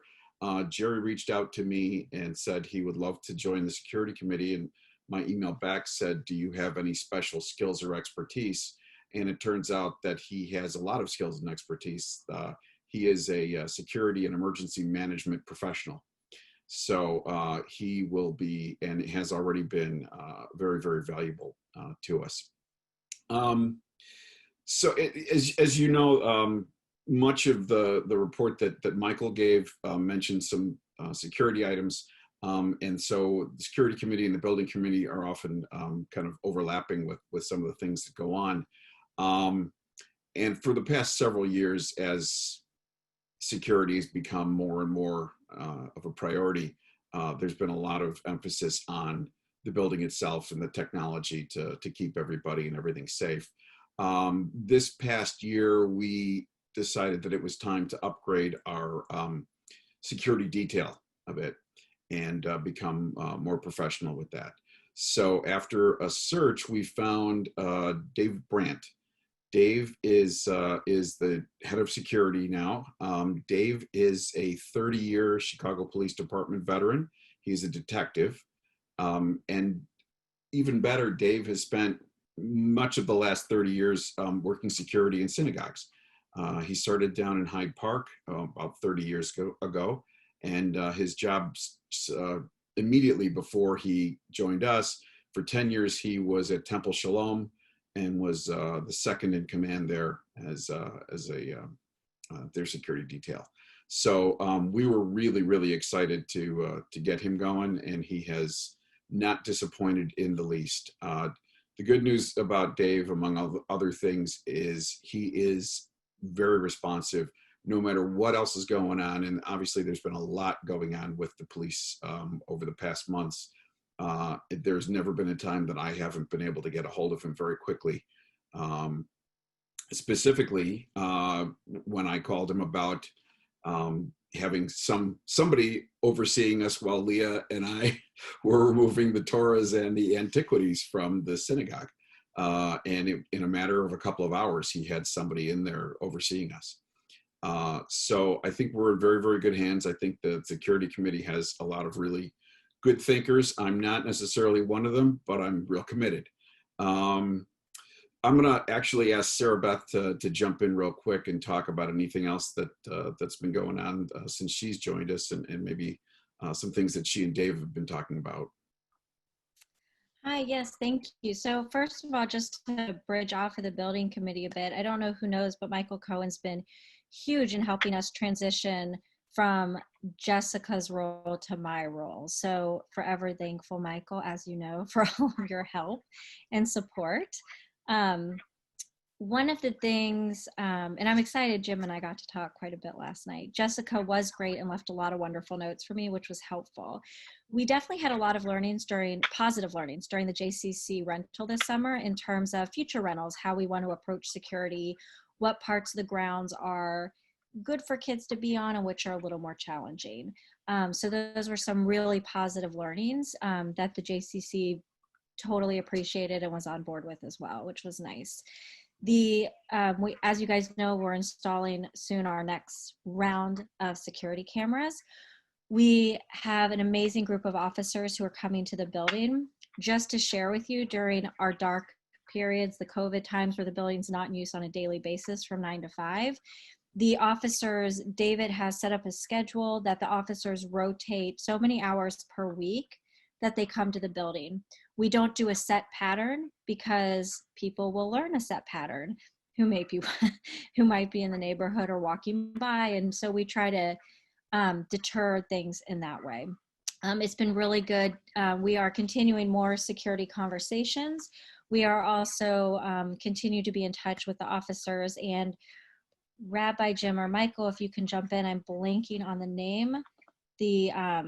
With the group of local officers who work with religious institutions. The House of Worship Task Force. Thank you. I met with Roger Heath this week about that. It's a really incredible thing we have in this community.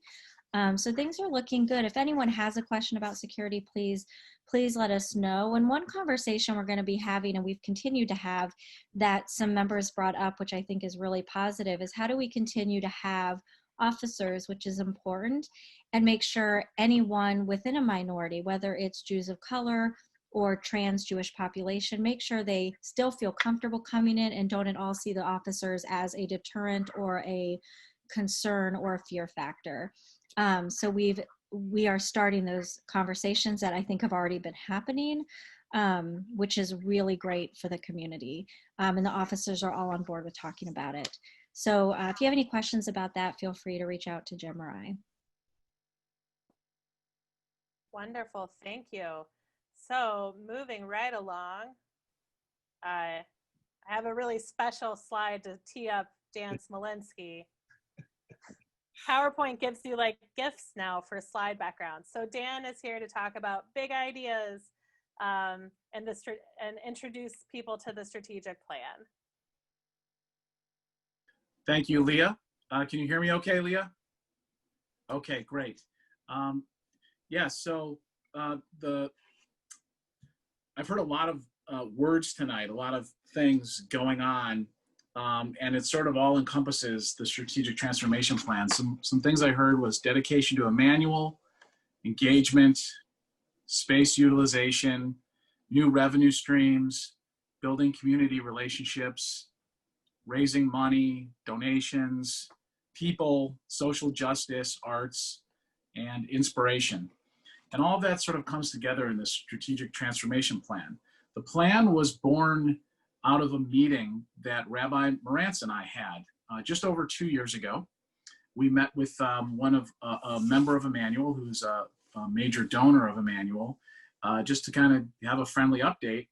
And this donor asked the status of the blue house next door and suggested that we might want to buy it. And then that evolved into a conversation. Well, if we bought it, would that create new revenue opportunities? And after that, we formed a committee with this sort of this seed of, hey, there could be some donations and funding if we can just figure out how adding this property to our campus will create more revenue for us. And what we found is that adding the Blue House to the campus was really part of a much bigger picture. And so what started as the Blue House Committee evolved into the Strategic Transformation Plan, where the Blue House played a role. By the way, Rabbi Marantz, Leah, or Rabbi Zedek, if you would like to chime in on this report, please do at any time. So a great deal of care has gone into this strategic transformation plan. We had a committee of no less than 10 dedicated volunteers. We had regular live meetings before COVID. Since then, it's been phone meetings and video meetings with staff, clergy, board of trustees. We've met with the aldermen. We've talked to potential funders and other political influencers. We've had a lot of meetings and a lot of bridge building. In effect, what this is, it's really a way for Emmanuel to expand on the platform that's been built for us over the last 140 years. And it's not to do that just to do it. It's to do that because we are concerned that the sort of synagogue platform, if you will, is in jeopardy if that is the only platform that you have. And we just look at what our current membership is and what it's been. It's growing. It's you know, it sort of has ups and downs, but we feel that we need to take a bold step in a new direction. So nothing changes with the manual in terms of what we currently offer. We just want to increase the menu tremendously. So and what we've done is we've used 3 organizations sort of as our organizations that we're looking to mirror. One of them is called Skirball, which is in Los Angeles. Another one is the 92nd Street Y, that's in New York, and 6th and I, which is in Washington, D.C. And all of them have similarities and also differences, but we like that and those organizations have been around, you know, for 20 years, in some cases 100 years. And we just like the idea that we can point to other organizations that have had success in the kind of programming and built in community building that we are trying to do. But the other piece of the pie or piece of the puzzle is that we have a building that was built in the mid-50s, and we'd like to make some changes to the building, significant changes to the building and to the campus when ultimately we can purchase the house next door, that really reflects the inspiration and the new direction that we're taking. And then another big part of this is that we think that we need to go well beyond the manual fundraising base. And we think we will with this new expanded programming that we are going to be presenting to potential funders. So what we have is so the first step of the plan, the first phase of the plan is that we have a person who can help us execute the programming. And then the next step is that we create actually a master plan of our physical space. And it's interesting, all of this was done really pre-COVID. What I mean all of this is the whole plan, the strategic transformation plan, was done pre-COVID. The good news is we haven't done a master plan yet. So we'll be able to incorporate COVID or whatever else we need to do when we ultimately get the investment needed to create this master plan. But the other good news is that the investor who whose idea this was in the first place has agreed to provide a grant for a program professional. Leah is going to talk about this further in her high holiday remarks. But so the point is that we have our first funder, and now we just need to get this in front of more folks. So we have basically a presentation that of which you're not seeing tonight. You're just getting sort of the 30,000 foot view, but it's a presentation that describes the vision, what we're trying to do. It talks about the campus and what it can be. And then it also has a very in-depth financial model that shows a 5-year projection of the programs that we'd like to start rolling out and what sort of revenue that those will produce and taking us into this new trajectory. So that is my summary of the strategic transformation plan. Thank you, everyone. And Rabbi Marantz or Leah, if you have anything you'd like to add, and Rabbi Zedek, please do.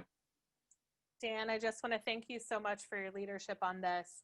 For folks who were for folks who participated in the Mensch Bench, we did just do a full presentation. When we follow up from this meeting, we'll share a link to the presentation, which does include my cat Cowboy getting on my lap and then falling off it's a dramatic presentation, you guys, full of stunts. But we'll make that available. It's a half-hour presentation. You're able to watch it remotely. And we're going to start doing, like more of a road show, because we want to have conversations with people. As we talk to people, we hear even more ideas. Our congregation's ability to yes and this idea that we've been working on is so inspiring. So I know that we have gone longer than I anticipated. But we have reached the Q&A portion of our annual meeting. So I want to invite people, if you have questions. Yes, Luke, thank you for clarifying. Cowboy is a cat, not a person. So if anybody has a question or a comment, I'm gonna ask maybe that you put your, maybe say like in the chat you have a question so I can call on you, because this is when Zoom gets wild. But I'm just so grateful for everyone who's here tonight, who shared their reports. It's not even a full report of what we do as a congregation, but I think it really filled my heart. So Jill Gardner has a question. Thanks, Leah. This is a question for Ted. First, I wanted to just really echo the thanks to Ted and to Judy Gadiel for everything you both have done to help with our finances.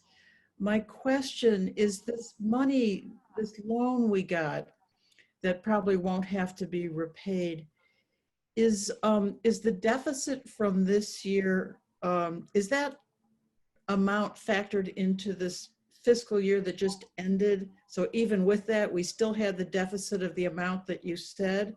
Or is that money that's coming that will help offset next year's deficit or reduce last year's? I was just kind of confused about which year it fits in and what that means for both the deficit you reported for last year and the deficit for the current fiscal year.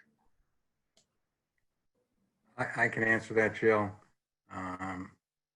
And boy, you convinced me again why we need to keep you around, and I keep telling Leah that.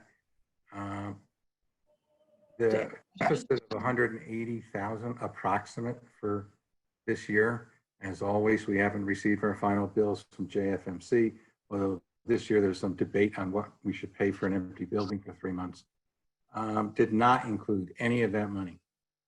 That is good news. We did have a little bit of extra expense due to COVID during the period that Jessica was gone. And we do expect to be able to apply the 85,000 as we wish to either of the 2 years. We haven't been forgiven yet, so one could argue that it's next year. You could also argue that the period involved was primarily April, May, and June, so it could be fiscal year 20. We have the cash. It helped us with cash flow, and probably you will split it. And so if you think of 50,000 of that as applying to the current year, it would bring down the deficit to 130,000 and still leave us, say, 30,000 to apply to next year. Got it. It is truly extra money. It was applied for due to the anxiety and concerns we had, which were real. We didn't lay anybody off. Those are the ground rules, the key rules. And so now it has been gifted to us. So you're saying that that 85,000 or whatever it is, the numbers you gave for the deficit just passed and anticipated does not include any offset from that 85. It's just money we have to the bank and we'll allocate to somehow to those 2 years. Is that what you're right? saying? Along with, for example, some of the income from running the camp. Yeah. Okay. So yeah, so the answer, just to clarify and wrap that up, is we did apply and received an 85,000 payroll protection plan loan from the Small Business Association, but we have not done the bookkeeping application of that loan towards either fiscal year's bottom line. Thank you. Thank you. So there was a question from Jay Rothenberg. I think this will be a Jim Price question. How do the new security systems tie into the Chicago Police Department system? Or is our security system separate? There's other people who could probably answer this better, but my understanding is no, the police are never going to be monitoring our cameras. Okay. Correct. We can. I would think because they're digital that we could certainly get camera assets over to them quickly and easily, but they don't monitor private property. Yeah, correct. If I can just jump in, and Michael, thank you for also helping with that question offline with me. Jim's correct. One thing that we can do is we do have recordings and can access recordings if there's an incident, including the Chicago police reached out to me recently because not at our synagogue, but somewhere in the neighborhood, there was an incident and they thought our cameras might have caught something. So they know we have the cameras and they are also reaching out for us to help when we can, and we will do the same. It's just one last thing. It's more common that an alarm system would be tied into the police department, not a security camera system. Great, thank you. There was a question from Sandy that Sarah Beth answered in the chat, but I wanted to address it, which is about when are we going back? When will we have in-person services? And we are continuing to follow the guidance of the state. Service, right now the limit is 50 people inside. We're still learning so much about the aerosol spread of COVID, and there's so much research about the dangers of singing and how going to religious services tends to turn a religious service into a super spreader event. And our goal first and foremost is to keep everyone healthy in our community. So just know that, when we were closing things down, we called Jay, we called a lot of the physicians and nurses in our congregation for advice. We continue to lean on them. We're in a state with really strong leadership when it comes to what is permitted for COVID. So we very much want to be together, but I want us all to live longer, a little bit more than I want to pray inside with people. So we're doing it out of love, with respect for your health and respect for our extended community's health. But we're watching, we're in touch with the JUF, and as soon as it is safe, we will bring our folks back together. There's a question for Nicole. There's Nicole, to hear a little bit. So Nicole has shared with me and Sarah Beth and a couple others the High Holy Day marketing plan. But if you wanted to share some highlights of how you're attacking the High Holy Days this year. Yeah, hey everyone. So our marketing plan this year is very grassroots because there's little money in the budget to do a larger paid ad campaign. So I encourage everyone, go favorite, like, follow our Facebook page, and then like and share everything because that will help us spread the word a lot. I just updated our High Holy Day website page that has all the information and we'll be able to update. Tomorrow on my to-do list is to try to play with getting the video that was mentioned earlier about David and Amy explaining how the services are. So that'll be on our website, hopefully. I'm not a web designer, but I play with it.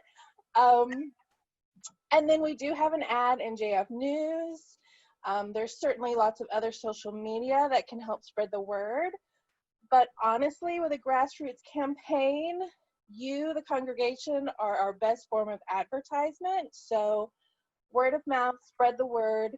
If you love what we're doing here at Emmanuel, tell everybody. 5959online.org is where they're going to find our services that are going to be open to everyone. So does that answer your question? Do you have other questions? Hi, Cowboy. He was jealous. He was jealous. Thanks, Nicole. I'm not at all surprised that that's what the plan is. There's a lot of competition out there for services. Basically, every synagogue on the planet is our competition this year. Right. So I guess one of the things that I would ask for is the key speaking points that we as congregants should be sharing, like Emmy award-winning directorship, production. Those are things that those are words I want to say to other people. And Right. that's it. Great. Yeah. Thank you. Yeah. Oh, go ahead, Nicole. No, I was just gonna say yes. Yes. Agreed. So, and one of the things that we'll have is for this, when David talked about us having our tech run through available to people, we are going to have some clips and some shareable behind the scenes footage that we can start sharing with people ahead of time to help them understand what the experience is going to be.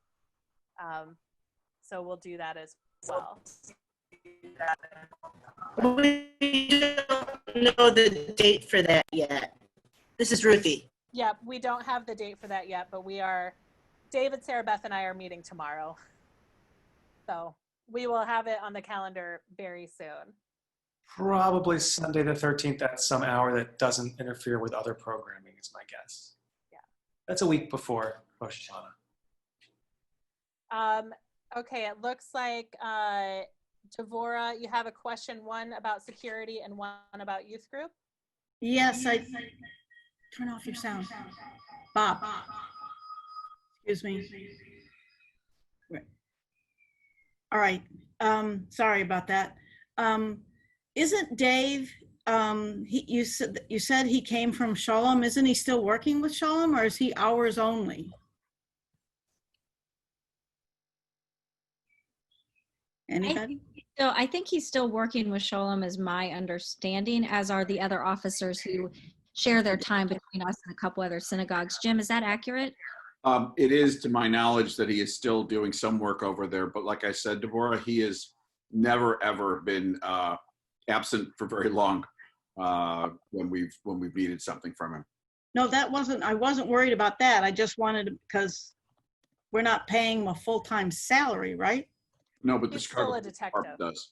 Okay. The second question was about youth group. They talked about the junior youth group. What are the plans for the senior youth group? Are there any? I can answer that. Thank you. I can answer that sort of kind of because the Brian on the announcement is my son. So they're working really hard. They're doing programming, and I think right now it's like once a month. I don't consult with him, but I see what's being done. The movie, the game night, the making homemade ice cream, that was happening in his room as the leader.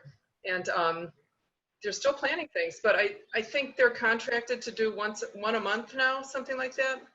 And That's junior youth group. there are a handful of people who join to participate, and they really enjoy it.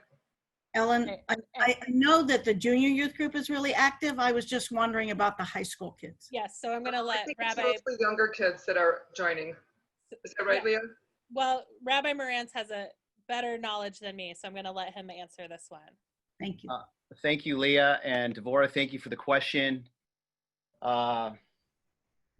Probably undersold my excitement about Brian and Rachel. We are leaning heavily on them to support our junior youth group as a way of creating a proper momentum for these young people so that they will not only be involved in the programming on a monthly basis, but will start to develop leadership and a certain endurance in participating in youth groups so that we can ease them into a senior youth group experience. That doesn't mean we've given up on our high schoolers.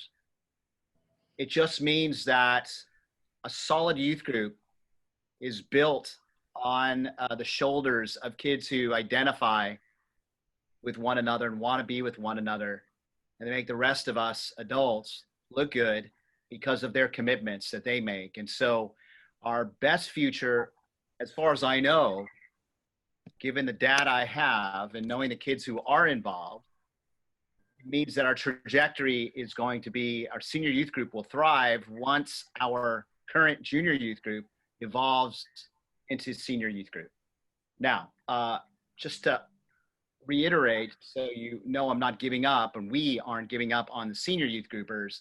We just don't have a senior youth group. And so we'll figure out how to get those kids involved in other ways. And then maybe we can create a senior youth group. So, but that's a big if right now. Rabbi, another question came in that I believe I answered correctly, possibly not, is if we have a replacement confirmation program for this year, and I believe we're in the work, that's in the works. Is that accurate, or do we have more information right now? Do we still have Mandy on the call? Sure do. So Mandy, if you'd like, you can take a crack at that, and then I'll come up and fill in or whatever. The teens have received some communications from me, as well as their parents. Hopefully I have all of their information. If any of you know teens that have not been hearing from me, please let me know. I have not been getting huge responses back quite yet. So I think the best answer to that question right now is I'm going to continue to assess who's around, who's interested, and we'll build from there. Thank you, Mandy. You're doing great, and having you in position to help support this evolution. I'd like it to be a revolution, an overnight transformation. I will settle for an evolution, just knowing that the culture shift might take some time. The reality is that we have Tikkun, is it Tikkun Chicago, Mandy? Yes, we are involved with Tikkun Chicago, which offers various elective classes for teens. So our high schoolers, to some extent, have participated through Tikkun Chicago, which is a consortium of congregations, including us, and they, as Mandy said, provide various electives, and it's wonderful. I, not only as a rabbi of Emmanuel, but as a parent of a Tikkun Chicago student, feel very good about it. We need to figure out how to rekindle our teen learning. The short answer and philosophical answer and the long-term answer is we have to build beyond bar and bat mitzvah as the final destination for the vast majority of our teens. I can't put it any other way. Until we are more than a destination for bar and bat mitzvah, in this case, we're more than that, but it seems like the one compelling thing is not enduring beyond bar and bat mitzvah. Certainly building identity on the way to bar and bat mitzvah is a value to our community. Having kids feel comfortable in their own skin as Jewish people is a value in our community, but it doesn't translate into participation beyond bar and bat mitzvah. Not on my watch yet. And so we're working on that. And in the meantime, Tikkun Chicago is going to be a platform for us. We hope building a strong junior youth group will lend to greater engagement post bar and bat mitzvah. And so we have some strategies. Did I forget anything, Mandy? I think that's most of it. We're also, as far as post B'nai Mitzvah engagement, we're trying to build a joint 7th, 8th grade class this year, which will kind of roll into its own 8th grade program next year. So we definitely have building blocks starting to be formed, and we'll move from there. Good things will happen. Thank you. So we are gonna go until 9:15, and then we're gonna end the meeting. Only because we're starting to lose people, which is telling me that 2 hours was half an hour longer than I said, and long enough. Beth Ann asked, are we gonna have a sukkah this year? And the answer is yes, of course. And we will make sure that people have the opportunity to safely bring your camping chairs and, picnic in the sukkah. I think we'll be able to make that happen. I know that Sarah Beth has ordered our lulav and etrog, although we'll have to figure out how you safely pass. We have some planning to do, but there will be a sukkah. Okay, thank you very much for letting me know that, Leah. I was just curious with everything going on, so I appreciate that. Yeah, outdoor is the safest place to be, so we do have that going for us. Thank you. It looked like, so Sarah Beth, I cut you off. You went on mute. Oh, did I cut you off when I gave the time limit? No, the only thing I was just going to add, and everyone, may already be aware of this. I'm just new. What Rabbi brought up is absolutely something with our B'nai Mitzvah, post B'nai Mitzvah involvement level. And I think with Mandy here and the team in place and our lay leadership, we can really start to brainstorm ideas. But I also want to point out we're not unique in that. Congregations across the country are constantly talking about it. So I just, we need to focus on it, and we're not alone. Great, thank you. Devorah, you had a question about the JCC, and then Ted, you'll close it up. You'll ask our last question. There was some talk after the JCC was finished, and that was a very successful relationship, of them possibly continuing. Is there anything more? We are we are talking to them about being a venue for a fall. So traditionally the JCC offers like a 3-day weekend, like the Monday as school is off, they'll offer daycare or childcare, or over winter break, they'll offer childcare. And so we're working with them to see if we can be a venue for a place where kids can come during the school day and bring their computers and do their online learning, sitting in Emmanuel while their parents are able to go to work. So we're in the middle of those conversations to be a venue for that type of online learning environment, so that parents can work and kids can have somewhere to go. So we're talking to them about it. And so we should have more solid news in the next week, I would say. Thank you. Yep. There's Ted, you had a question? Yeah, I think we're all here because we believe that a synagogue is basically the backbone of the Jewish community. It's fundamental to our collective memories. It's fundamental to the commandment Lidor Mitvador. I can tell you, as the father of 3 boys who went to the Emmanuel School, that they probably doubled what they knew by going to absolute simple confirmation classes taught by the rabbi. And I think that's a backup that, if not as modern and complete as maybe what we can offer with all our thinking hats on, I think it's something that is doable fast and should be offered to our children.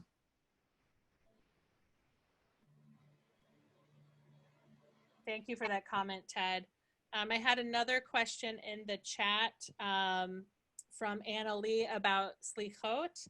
Slichot is, and Nicole, looks like we might want to nudge our little margin here, or I'll switch browsers. But Saturday, September 12th at 8 p.m. will be Slichot. It'll be on Zoom, and you can RSVP for it here. So that'll be first a Havdalah and teaching, and then we'll head into Slichot services. And you can see that the full complement of High Holy Day services are here. And as we zoom in, get focused on how we'll, on Tashlich and donation drop-offs, that's where you will see that as well.